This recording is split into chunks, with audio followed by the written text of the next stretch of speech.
உன் கல்யாண விஷயமா ஏற்பாடு செய்திருக்கிறேன். எனக்கு கல்யாணம் எதை பத்தி நீ பேசக்கூடாது சொல்லி வச்சுட்டேன். எனக்கு கல்யாணம் பண்றதுக்கு ஃபேர் கேர்ள் இந்தியாவிலே கிடையாது, எனக்கு நல்லா தெரியும். வேற எங்க பாத்துருக்கிற?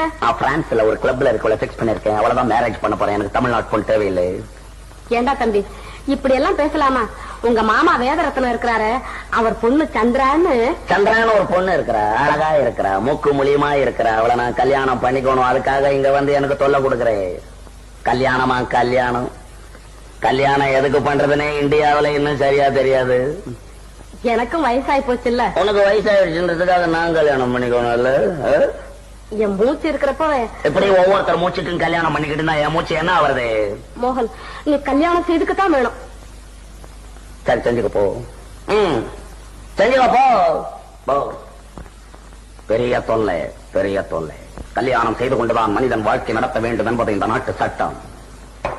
முட்டாள்தனமான சட்டம்.